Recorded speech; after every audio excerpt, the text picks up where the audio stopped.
Je crois que je n'ai jamais été aussi en colère et aussi triste qu'en ce moment. Moi, le descendant d'esclaves, dont les ancêtres furent déportés d'Africa pour être des bêtes de somme dans le Nouveau Monde, je découvre qu'en ce début de XXIe siècle, en cette fin d'année 2017, je découvre qu'en Libye, ce que nous redoutions, après les accords passés entre les uns et les autres, qu'en Libye, on est en train de vendre des Africains. Là, en Libye, on vend nos jeunes qui, parce qu'ils ne pouvaient plus supporter le manque de vision d'avenir dans leur propre pays, ont décidé de partir, de braver le désert, de braver la mer, de braver la violence des groupes armés, de se retrouver humiliés en Europe en arrivant, que ce soit à Lampedusa ou ailleurs.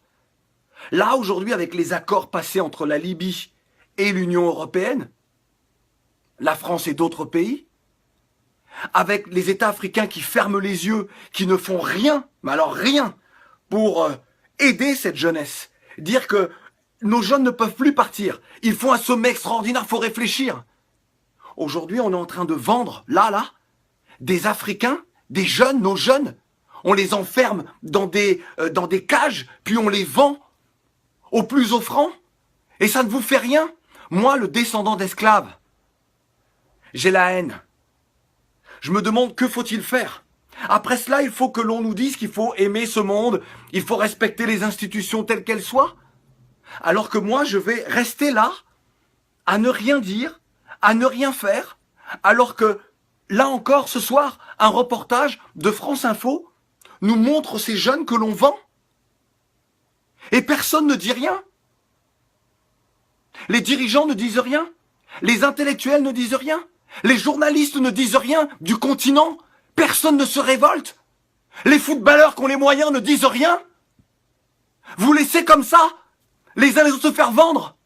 Qu'est-ce que les descendants d'esclaves comme moi peuvent penser, doivent penser?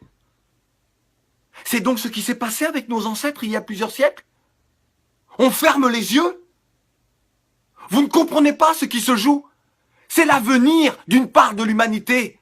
C'est l'avenir de toute l'humanité. Lorsque les êtres humains sont capables de vendre d'autres êtres humains, c'est qu'ils s'empoisonnent eux-mêmes. Ils se privent de l'humanité. Lorsque des personnes ferment les yeux sur cela, ils se privent de cette humanité. Ils rusent avec des principes d'égalité, des principes d'honnêteté, de respect de l'autre, de démocratie. Quelle démocratie?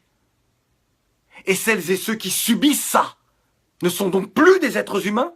C'est ça que vous acceptez aujourd'hui? Vous voulez quoi? Jusqu'où devons-nous aller pour nous faire entendre? Et là, je m'adresse aux dirigeants africains. Levez-vous, faites quelque chose. Vous voulez quoi? Que je vous supplie?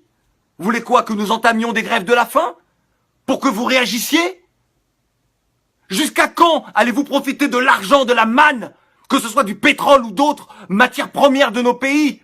Être dans les Panama Papers, dans les Paradise Papers, avoir des comptes partout, avoir des villas partout, et ne rien faire pour cette jeunesse? Combien de temps encore? Nous, on est prêts. On est prêts.